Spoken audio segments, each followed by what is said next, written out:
Samajwadi party सबके लिए हक और सम्मान चाहती है। इसलिए समाजवादी पार्टी का मानना है कि जब तक सामाजिक न्याय नहीं होगा, तब तक ना आर्थिक समानता आएगी और ना ही सामाजिक गैरबराबरी का अंत होगा। समान अवसर और सम्मान के साथ सभी को जीने का अधिकार मिलना चाहिए। शोषण मुक्त समाज की स्थापना ही समाजवाद का ध्येय है। कि जो भी विपक्षी दल है या कांग्रेस प्रदेश शासित राज्य है, वहां 27% रिजर्वेशन, 27% रिजर्वेशन हम लोगों को राज्य सरकार को करना चाहिए। लेकिन चिंता इस बात की होती है कि जब छत्तीसगढ़ की सरकार 27% ओबीसी के लिए रिजर्वेशन लाती है और झारखंड सरकार जब 27% की रिजर्वेशन लाती है, तो वहां के गवर्नर साहब जो हैं दोनों प्रदेशों के, वो रोक लेते हैं। बिहार ने जो शुरू किया वो सर्वे है, सेंसस नहीं है। सेंसस जब हम जानते हैं कि सेंट्रल गवर्नमेंट ही कर सकती है, तो तमाम चीफ मिनिस्टर साहबान को मैं रिक्वेस्ट करूंगा कि हमें जवाब देना चाहिए केंद्र सरकार पर। अभी कांग्रेस के अधिवेशन हुआ था रायपुर में, उसमें जो रिजोल्यूशन किया गया उसके अंदर भी ये मांग की गई है कि हमें कास्ट बेस्ड सेंसस कराना चाहिए केंद्र सरकार को।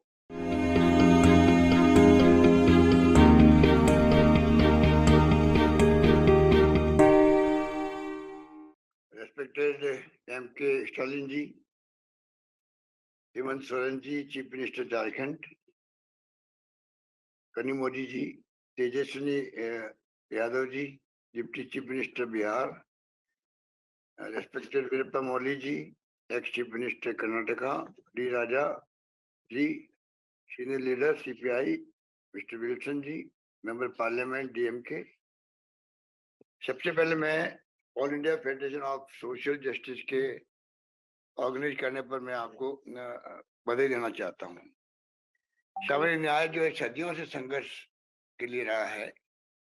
एससी, एसटी, ओबीसी आज भी संघर्ष कर रही है। डॉक्टर अंबेडकर साहब ने बनाया कॉन्स्टिट्यूशन और कांग्रेस आजादी के पहले और बाद में लगातार संविधान के निर्माण में भूमिका अदा करी। उसके बावजूद भी आज भी महसूस करते हैं कि किस प्रकार से भेदभाव होता है। बहुत बड़ी समस्या है, एससी एसटी के सामने भी है। हम बात तो करते हैं इक्वलिटी की, परंतु उसके बावजूद भी आज भी जो अनटचेबिलिटी है वो भी इनह्यूमन है। और ओबीसी वाले हैं, उनकी भी कई समस्याएं पैदा होती है जगह जगह पर। डॉक्टर मनमोहन सिंह जी के वक्त में और सोनिया गांधी जी के वक्त में जो ये कानून बने थे अधिकार देने के, एक कदम आगे बढ़े थे, जिसमें नरेगा के साथ में RTE, RTI, food security act बने थे। अभी मैंने आपको जानकर खुशी होगी, प्रधानमंत्री मिस्टर नरेंद्र मोदी को मैंने पत्र लिखा है कि आपको एक कानून पूरे देश में लागू हो सोशल सिक्योरिटी का, पार्लियामेंट के अंदर बनना चाहिए। मैं उम्मीद करता हूँ कि आप सब इस पर जवाब डालेंगे केंद्र सरकार पर, जिससे कि सोशल सिक्योरिटी के लिए भी हमेशा के लिए, जैसे दुनिया के मुल्कों के अंदर है, कई राष्ट्र जो है वो सोशल सिक्योरिटी के अंतर्गत परिवारों को जितनी जरूरत होती है उसके अकॉर्डिंग टू उनको वीकली पैसा मिलता है। हमारे यहाँ पर डिफरेंट डिफरेंट स्टेट डिफरेंट धनराशि जो देते हैं हम लोग, ओल्ड लोगों को भी, विडोज को भी और डिसेबल्ड को भी। तो कानून बन जाएगा तो सबको अधिकार मिल जाएगा सोशल सिक्योरिटी का। तो मैं समझता हूँ कि इसकी सबसे बड़ी आवश्यकता है। और जहां तक सवाल है कास्ट बेस्ड सर्वे का, 1931 में जो सर्वे हुआ था लास्ट सेंसस के रूप में, उसके बाद में कभी हुआ नहीं है। बिहार ने जो शुरू किया वो सर्वे है, सेंसस नहीं है। सेंसस जब हम जानते हैं कि सेंट्रल गवर्नमेंट ही कर सकती है, तो तमाम चीफ मिनिस्टर साहबान को मैं रिक्वेस्ट करूंगा कि हमें जवाब देना चाहिए केंद्र सरकार पर। अभी कांग्रेस के अधिवेशन हुआ था रायपुर में, उसमें जो रिजोल्यूशन किया गया उसके अंदर भी ये मांग की गई है कि हमें कास्ट बेस्ड सेंसस कराना चाहिए केंद्र सरकार को। तो मैं उम्मीद करता हूं कि वक्त आ गया कि इसमें हम लोग कामयाब होंगे। और सोशल सिक्योरिटी के लिए हमने कुछ कदम उठाए हैं, कंपल्सरी एफआईआर का भी। आप जानते हैं कि गरीबों की सुनवाई नहीं होती है पुलिस स्टेशन पे भी, SC ST OBC लोगों की विशेष रूप से। हमने यहाँ पर एफआईआर को कंपल्सरी किया है पुलिस स्टेशन के अंदर। उसका बड़ा इम्पैक्ट पड़ा। 156(3) में जो केसेस आते थे कोर्ट से, उसकी संख्या बहुत कम हो गई और तफ्तीश इन्वेस्टिगेशन का टाइम बहुत कम हो गया। SC ST OBC को काफी हद तक न्याय मिलने लगा है। मैंने जो मिनिस्ट्री फॉर्म की है राजस्थान के अंदर, उसमें भी 18 लोग जो है वो out of 30, 18 SC ST OBC के हैं और 2 माइनॉरिटी के हैं। इस प्रकार से हमारा प्रयास है कि इस प्रकार से हम लोग माइनॉरिटी के साथ साथ में SC ST OBC को भी हम लोग किस प्रकार स्ट्रेंथन कर सकते हैं। सबका ध्येय एक ही है कि किस प्रकार से हम सोशल जस्टिस का जो आपने ये जो स्लोगन दिया है, all India federation of social science के गठन करके एक शुरुआत की है, उसके लिए आप बधाई के पात्र हैं। और मैं उम्मीद करता हूं कि आने वाले वक्त में ये जो नई शुरुआत हुई है, ये पूरे देश के अंदर हर प्रदेश में भी, हर जिले में भी एक मैसेज आएगा। और मिस्टर स्टालिन का इस कदम को उठाना एक मायने रखता है देश के लिए।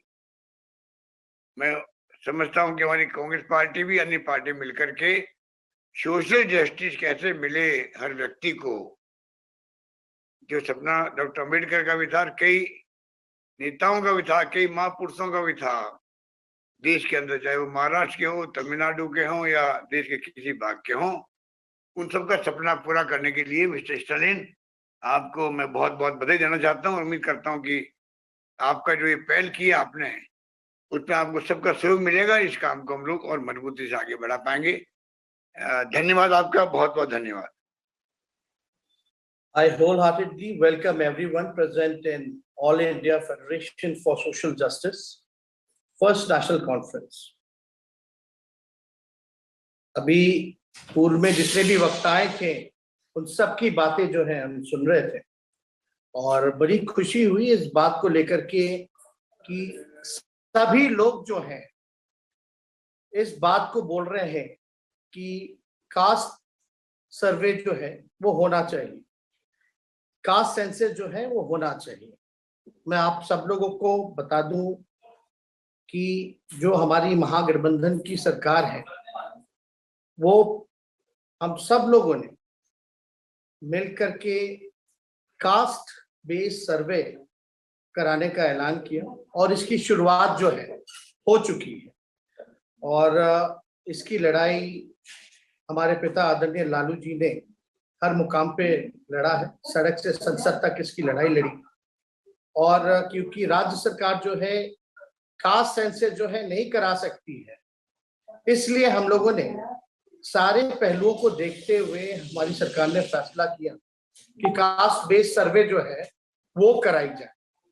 तो इसकी शुरुआत हो चुकी है और जैसा आप लोग सब लोग जानते हैं कि सामाजिक न्याय, सोशल जस्टिस के लिए पेरियार साहब, अन्ना जी, करुणानिधि जी, कर्पूरी ठाकुर जी और हमारे पिता ने संघर्ष किया।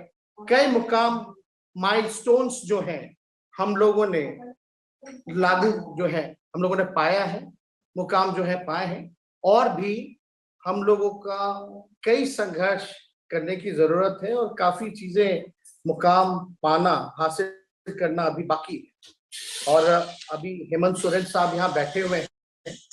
हम सब लोग को एक कलेक्टिव कंसर्न है कि जो भी विपक्षी दल है या कांग्रेस प्रदेश शासित राज्य है, वहां 27% रिजर्वेशन, 27% रिजर्वेशन हम लोगों को राज्य सरकार को करना चाहिए।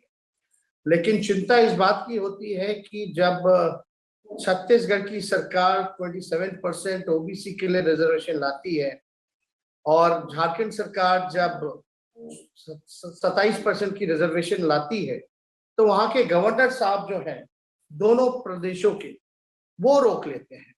इसका स्पष्ट मानना ये है कि इशारा कहीं और से होता है।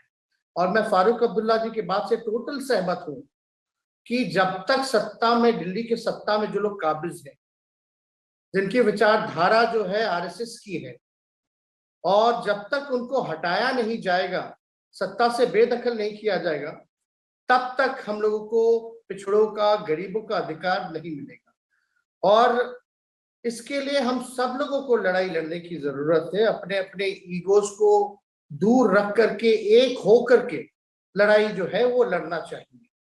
और पहले भी, पूर्व में भी हम लोगों ने देखा है कि जब भी भाजपा धार्मिक उन्माद या धार्मिक ध्रुवीकरण जब भी करती है, जब भी सोसाइटी को कॉमनलाइज करती है, तो इनको हराने के लिए हम लोगों ने पहले भी देखा है कि सामाजिक न्याय की जो राजनीति है, उसी से हम जो है इनको हरा सकते हैं।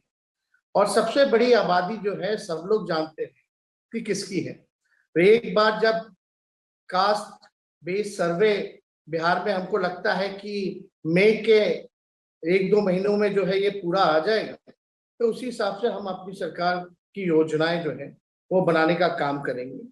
और जो अंतिम पायदान पे खड़ा जो समाज है, जो back bencher of the society है, उनको मुख्य धारा में हम सब लोग जो है लाने का हमारी सरकार जो है प्रयास करने का काम करेगी। लेकिन आज की स्थिति में देखिए, देश में जो माहौल है, there is no OBC representation as per OBC population in universities या इन सेंट्रल गवर्नमेंट इंस्टीट्यूशंस। तो ये काफी जो है चिंता का सवाल है।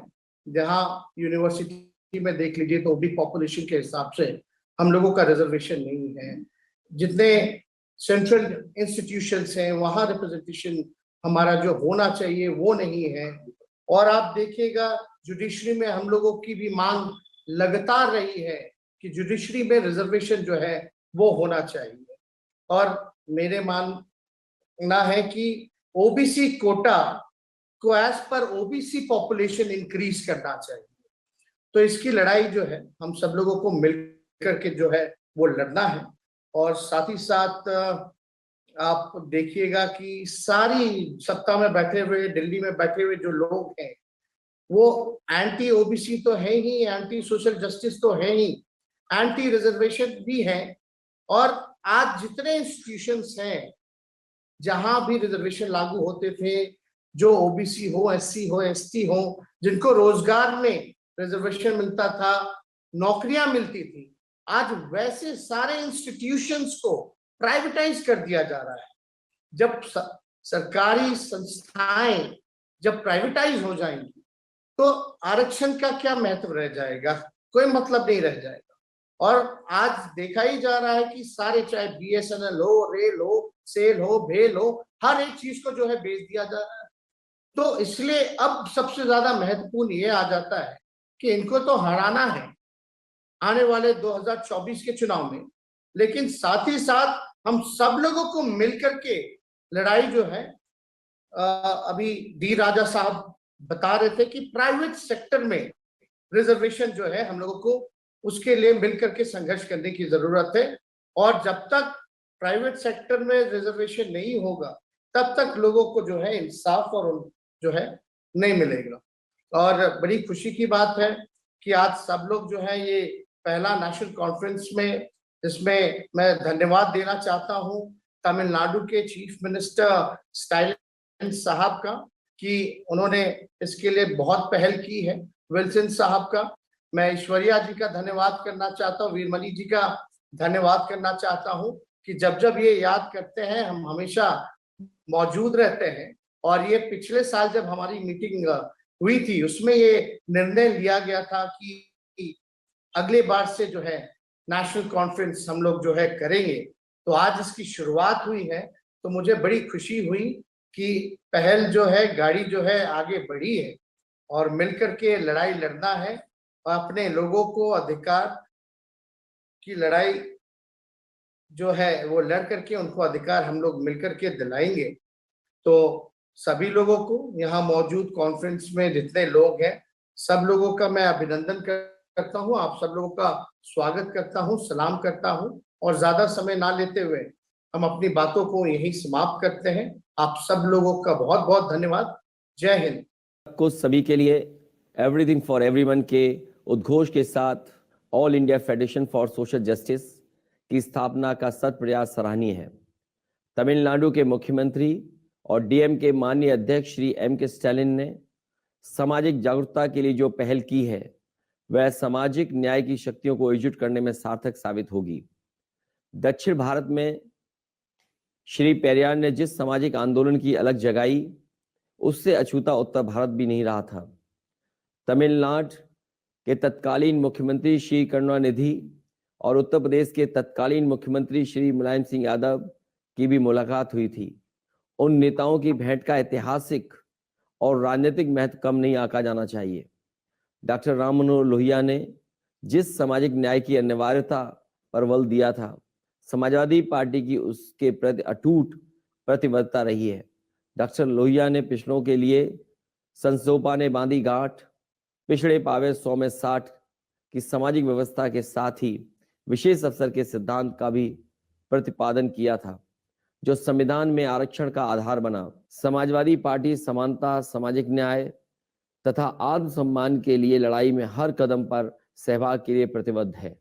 स्मरणीय है कि समाजवादी पार्टी ने पूर्व रक्षा मंत्री तथा पूर्व मुख्यमंत्री उत्तर प्रदेश नेताजी श्री मुलायम सिंह यादव के नेतृत्व में मंडल कमीशन की रिपोर्ट को लागू कराने के लिए लंबा आंदोलन चलाया था।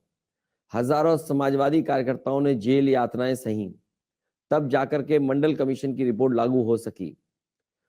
समाजवादी पार्टी सबके लिए हक और सम्मान चाहती है, इसलिए समाजवादी पार्टी का मानना है कि जब तक सामाजिक न्याय नहीं होगा तब तक न आर्थिक समानता आएगी और ना ही सामाजिक गैरबराबरी का अंत होगा। समान अवसर और सम्मान के साथ सभी को जीने का अधिकार मिलना चाहिए। शोषण मुक्त समाज की स्थापना ही समाजवाद का ध्येय है। आज आवश्यकता है कि शोषणकारी व्यवस्था की समाप्ति और संपन्नता के प्रति के लिए सामाजिक न्याय की शक्तियां संगठित और सशक्त हों। इसके लिए परस्पर विमर्श, कार्यक्रम तथा संघर्ष का रास्ता ही बचता है। समाजवादी पार्टी माननीय मुख्यमंत्री श्री एम के स्टालिन के नेतृत्व में all India federation for social justice की पहली बैठक की सफलता की कामना करती है।